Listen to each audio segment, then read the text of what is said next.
Testing, testing. 1, 2, 3. Welcome to the Desolate Hope, Part 10. This is Helium Lemon, and this is, today is April 15th. It's a Wednesday.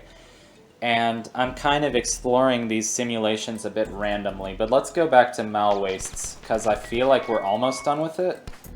And we can just kind of do the same thing we did last time, is grind for a lot of money, and then see if we're ready for the next boss. Which, I'm not sure if the next boss we want to fight is... We fought Teratotic 1 and 2. We fought Negmanity 1 and 2. 2 was a little bit tough, but... like, should we grind a little bit more and I think get everybody just to slightly higher levels? Of course, that just like involves waiting a long time because there's a day and night cycle, so that doesn't make for a very interesting Let's Play. So I'm trying to figure out what will make an interesting Let's Play and not just wait around a lot and waste everybody's time. Besides, we can keep grinding for money and exploring these situations. Simulations. This is a simulation situation. That's what I say right here, so... 1 month left of school for me, about a month. And... I don't know, I was really debating, like, whether to record today or not. But I felt like I didn't have, like, the self-control. I don't know, I just wanted to record today and I thought it would be fun and just kind of escape for a little while in these video games. I don't know, sometimes I worry that, like, I've been escaping too much, you know, in college, and I've not developed the emotional maturity that I need.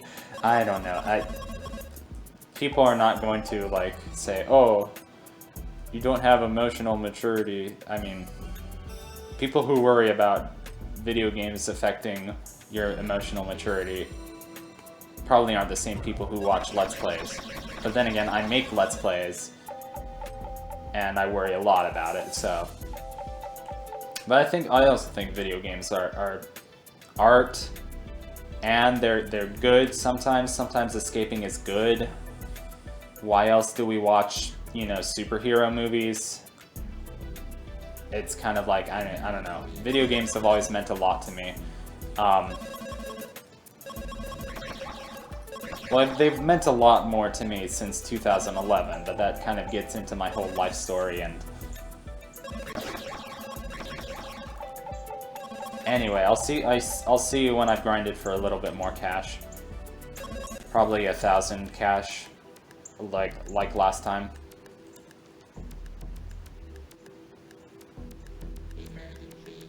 Emergen-C. Emergen-C. Emergen-C.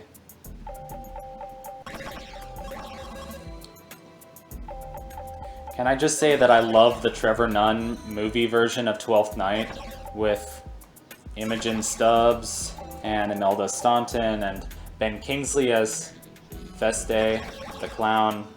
Ben Kingsley is very funny in that. I don't know, something, I just like the 90s, I guess. I don't know if it's just a particular kind of thing. I guess I'm just sentimental.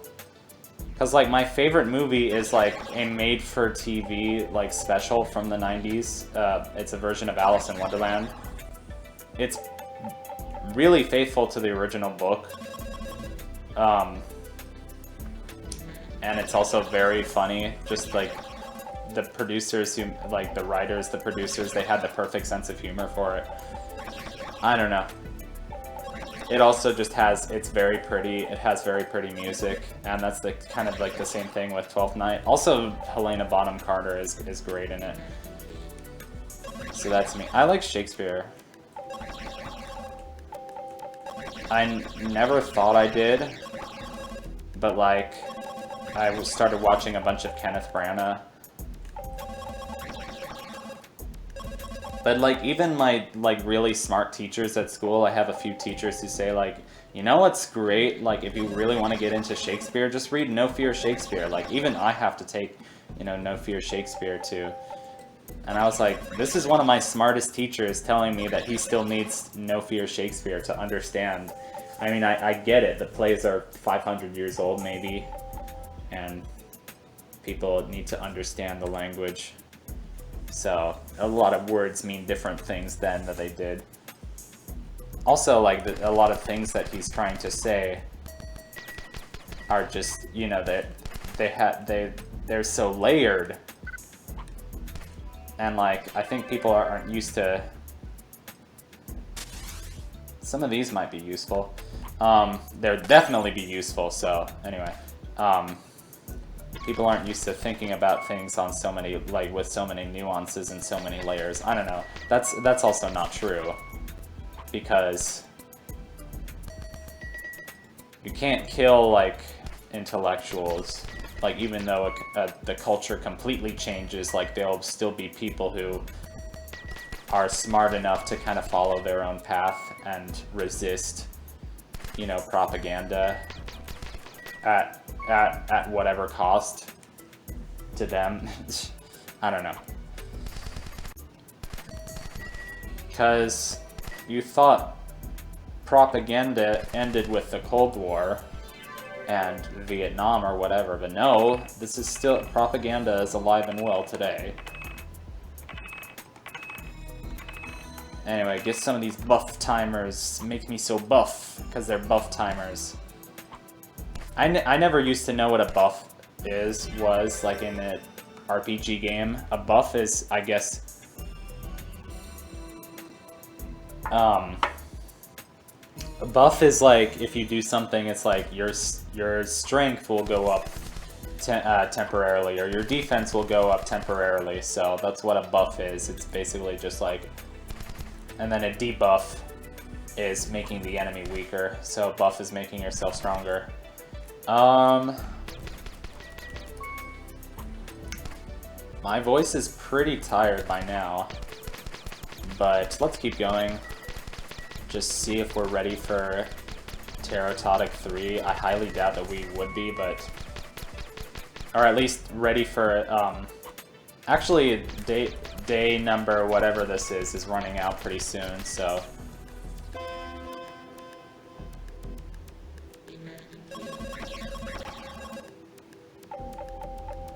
We'll do Teratotic 3 at some point, just not... But this has been good. We've gotten some pretty useful stuff.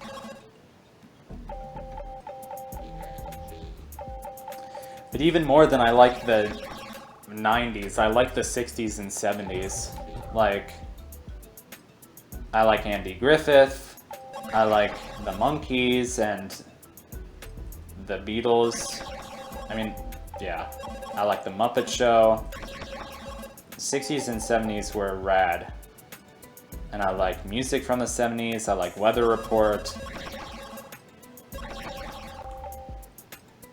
Did I say Hogan's Heroes? I think I didn't. Richard Dawson hosting not Match Game. Richard Dawson was a panelist on Match Game. But Gene Rayburn was the host of Match Game, and then there was that banned episode where he was making fun of Sammy Davis Jr. for being black and Jewish, which, I don't know. He made a joke about, like, get on the back of the bus. And then Sammy Davis Jr. was like, my people own the bus.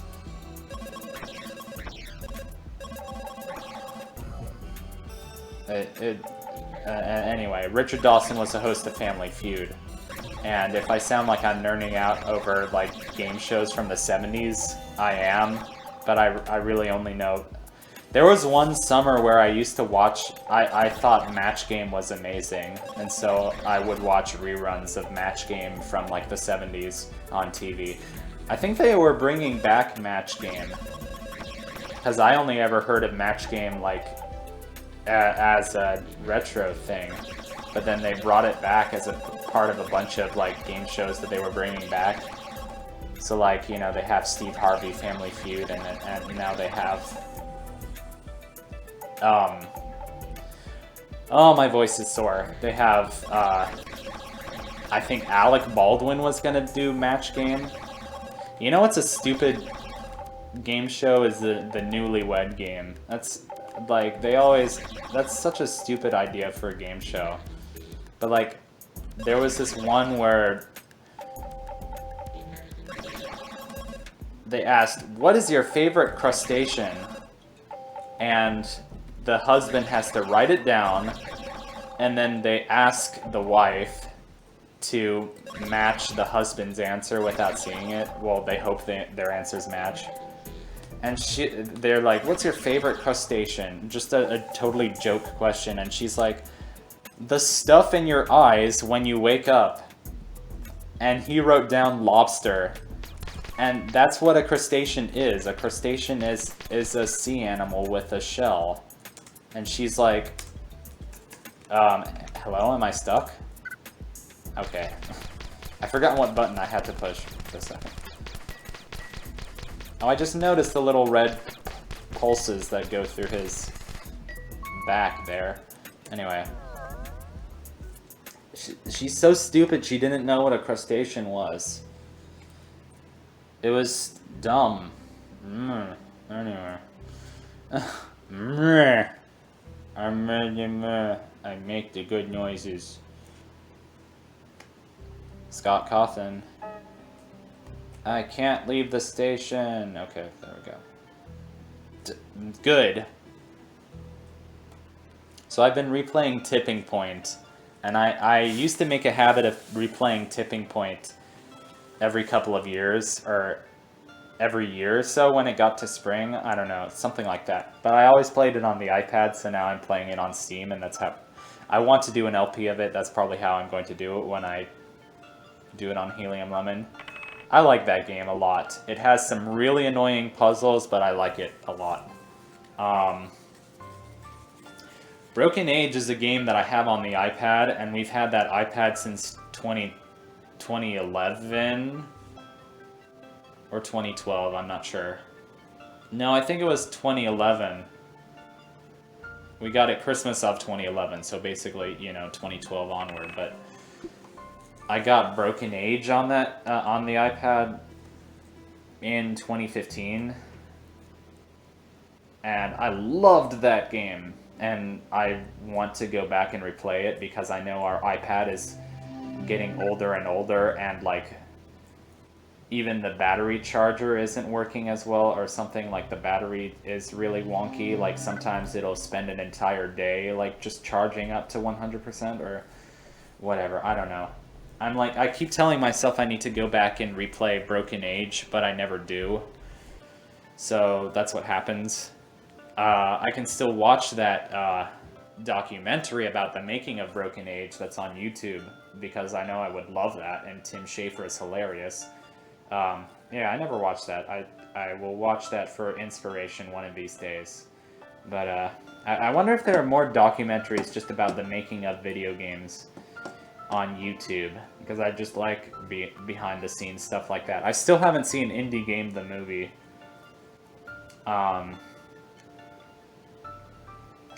I mean, Broken Age has like Elijah Wood and Jack Black in it, and like I know no other game that has people of that level in it, like doing voiceover.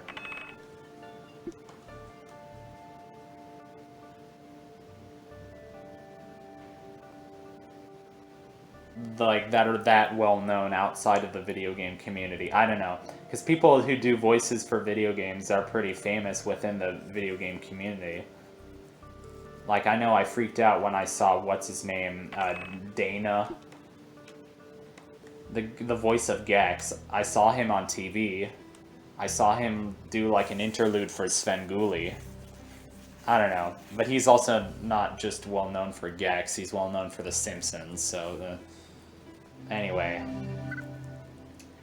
Yay, Alphys is level 8. Okay, so I know we haven't finished the night cycle, but my voice is hurting enough that I'm going to stop the episode here. So, everybody stay healthy, and I'll see you in the next one.